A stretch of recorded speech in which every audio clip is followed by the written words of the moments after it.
अस्सलाम वालेकुम। जी, आज हमारा कॉम्प्लेक्स एनालिसिस का लेक्चर नंबर 3 है। प्रीवियस लेक्चर के अंदर हमने exponential functions, complex exponential functions के बारे में स्टडी किया था। आज हम कॉम्प्लेक्स लोगार्थमिक फंक्शन के बारे में कुछ चीजें स्टडी करेंगे। कॉम्प्लेक्स लोगार्थमिक फंक्शन को हम डिफाइन करेंगे और उसकी कुछ प्रॉपर्टीज को आज के लेक्चर में हम स्टडी करेंगे। स्टार्ट करते हैं हम आज का लेक्चर। जी, फर्स्ट ऑफ ऑल हम लोगार्थमिक फंक्शन को डिफाइन करते हैं कि कॉम्प्लेक्स लोगार्थमिक फंक्शन का मतलब क्या होता है। अच्छा, पहले तो लॉग जो है लोगार्थम, इसका कंसेप्ट जो है हर एक को पता होना चाहिए रियल सेंस में भी। तो जब आप किसी भी नंबर का लॉग फाइंड आउट करना चाहते हैं, जैसे आपने लॉग फाइंड आउट करना है, मिसाल के तौर पे आप लॉग फाइंड आउट करना चाहते हैं 16 का,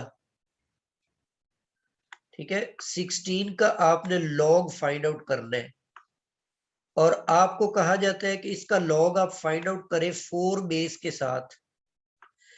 इसका मतलब ये होता है, इसका मतलब ये होता है कि आपने 16 को राइट करना है। ऐसी सूरत में इसको लिखना है कि ये 4 की पावर बन जाए। तो 16 को हम लिख सकते हैं 4 रेज टू पावर 2। तो यहां पर हमने इसको 4 की बेस में लिखा, इसकी पावर 2 आ गई। आप ये कह देंगे कि 16 का जो लॉग है 4 बेस में वो 2 होता है। और अगर आपको ये कहा जाता है कि आप लॉग फाइंड आउट करें, किसका लॉग फाइंड आउट करें? 16 का। और किस बेस के साथ करें? बेस 2 के साथ। तो 16 का जो लॉग है बेस 2 के साथ, इसका मतलब ये होगा कि आपने 16 को राइट करना है। और किस शक्ल में राइट करना है? इस शक्ल में लिखना है कि इसकी बेस 2 होनी चाहिए। तो अब हम इसको लिखेंगे 2 रेज टू पावर 4। तो हमने 16 को लिखा 2 की शक्ल में, तो इसकी पावर 4 आ गई। तो ये जो 4 है ये 16 का लॉग कहलाएगा विद बेस 2। तो सॉरी, 4 आएगा। 16 का लॉग विद बेस 2 4 आएगा। तो अब ये मैंने एग्जांपल आपको दिया है कि लॉग का मतलब क्या होता है। लॉग का मतलब ये होता है कि उस नंबर को आपने उस बेस की पावर में लिखना है। तो जो उसकी पावर बनेगी आप उसको उसका लोगार्थम कहेंगे। एक और मिसाल, जैसे आपने 100 को लिखा, 100 को मैं पूछता हूं जी 100 का लॉग बताओ विद बेस 10। तो आपने 100 को लिखा 10 की पावर में, तो ये 10 का स्क्वायर बन जाता है। तो अब आप ये कहेंगे कि 100 का लॉग विद बेस 10 2 आ जाता है आपके पास।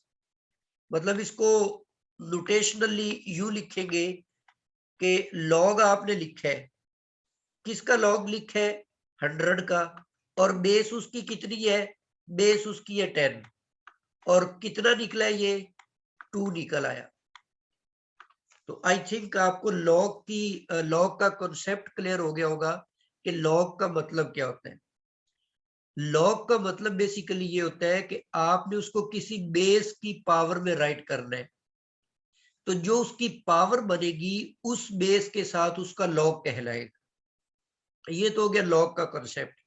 अब थोड़ा सा इस बारे में भी सोचे कि इसकी जरूरत क्यों पेश आई। जब हम बहुत बड़ी वैल्यूज को या बहुत छोटी वैल्यूज को मल्टीप्लाई करते हैं या उनको डिवाइड करते हैं, तो वहां पर उनको मल्टीप्लाई करना और डिवाइड करना थोड़ा सा डिफिकल्ट वर्क हो जाता है। तो इसीलिए अब देखें 100 एक बहुत बड़ी वैल्यू है और इसका लॉग है 2 जो कि बहुत छोटी वैल्यू है। तो लॉग की मदद से हम बहुत बड़ी वैल्यूज को बहुत छोटी वैल्यूज में चेंज करके अपनी कैलकुलेशन को आसान बना सकते हैं। तो ये तो बेनिफिट हो गया लॉग का, कि लॉग का फायदा क्या होता है। पहले हमने ये सीखा कि लॉग का मतलब क्या होता है, फिर हमने ये सीखा कि लॉग का फायदा क्या होता है। सिर्फ नंबर्स की जो कैलकुलेशन है,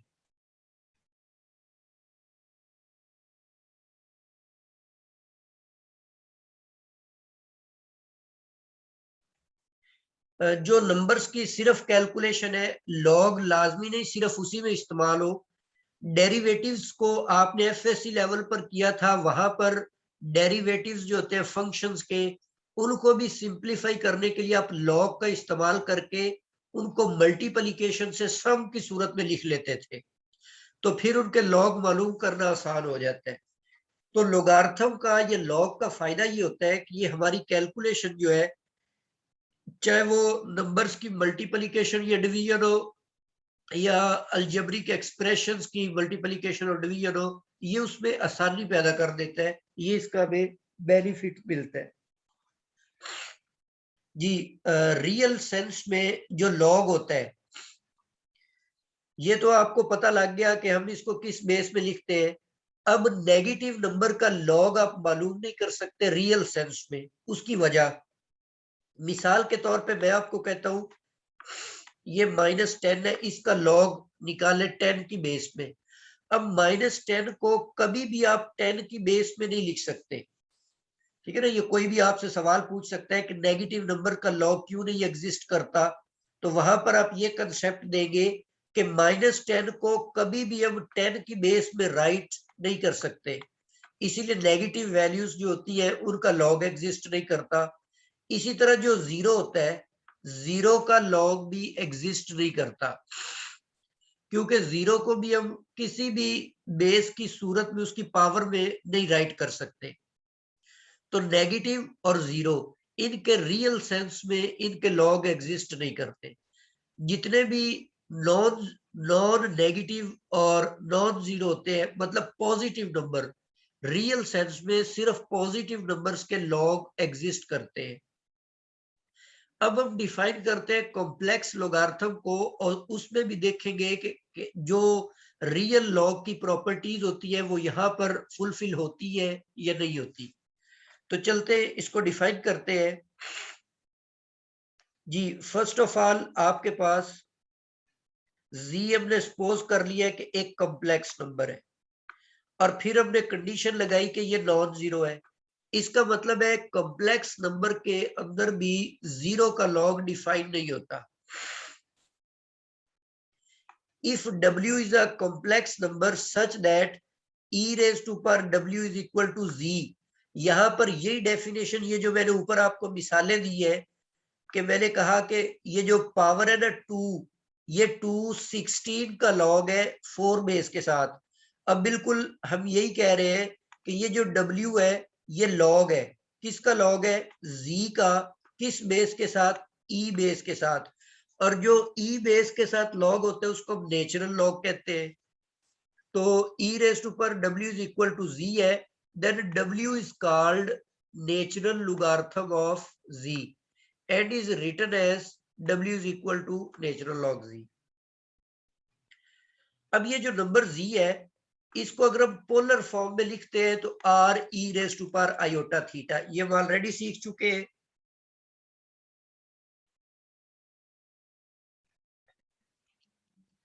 यहां पर अगर आप लॉग की प्रॉपर्टी यूज करते हैं कि जो मल्टीप्लाई हो रहे होते हैं उनका लॉग सेपरेट करके दरमियान में आप एडिशन लिख देते, सब लिख देते हैं, तो आप इसको लिख सकते हैं नेचुरल लॉग आर और आयोटा थीटा।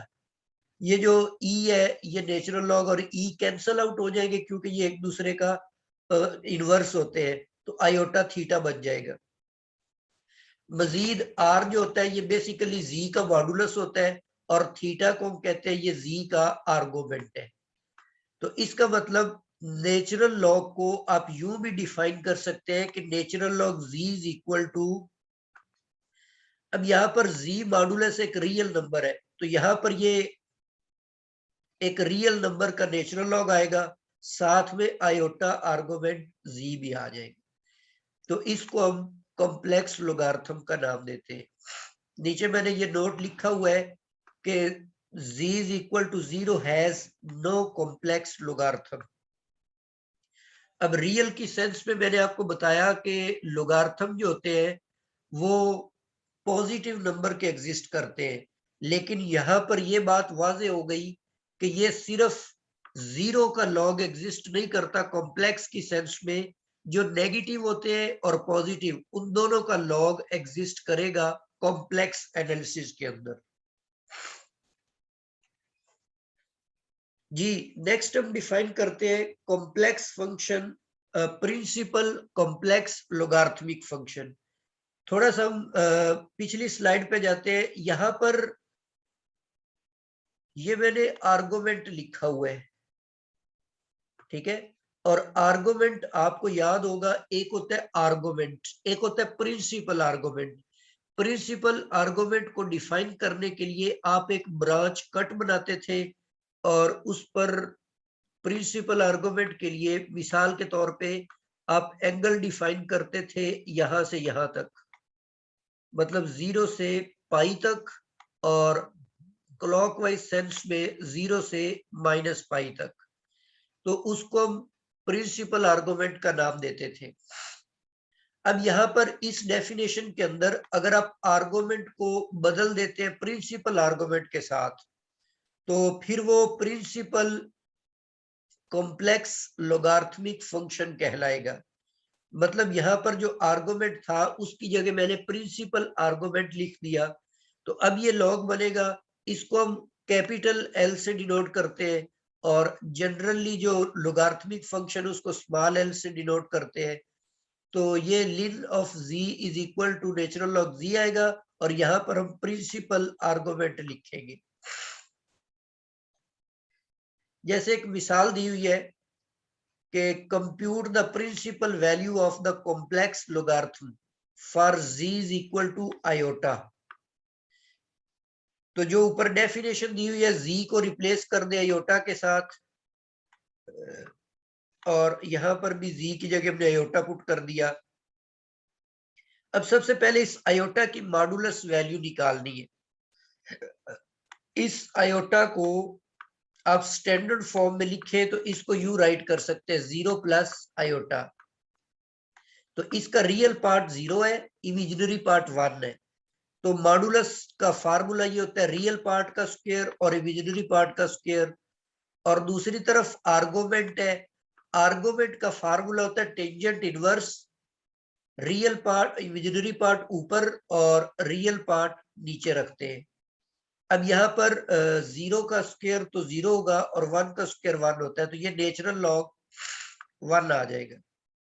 और ये 1/0 इन्फिनिटी बनता है, तो टेंजेंट इनवर्स इन्फिनिटी जो होता है वो π/2 आता है। नेचुरल लॉग 1 0 आ जाएगा, तो ये आपके पास आंसर आ गया iota π/2। This is the natural log of iota. इसी तरह अगर आप z is equal to 1 plus iota है, इसका आप लॉग मालूम करना चाहते हैं, तो बिल्कुल यही फार्मूला इस्तेमाल करेंगे। z को रिप्लेस कर देंगे 1 प्लस आयोटा के साथ यहां पर भी। अब इसकी मॉडुलस वैल्यू निकालेंगे 1 स्क्वायर और 1 स्क्वायर आ जाएगा। टेंजेंट इनवर्स रियल पार्ट भी 1 है और इमेजिनरी पार्ट भी 1 है, ये √2 बन जाएगा। और टेंजेंट इनवर्स 1 जो होता है वो π/4 होता है। तो यहाँ पर लॉग की प्रॉपर्टी यूज करते हुए ये हाफ जो है ये स्टार्ट में आ जाएगा, तो ये आपके पास इसका लोगार्थम निकल आया 1 प्लस आयोटा।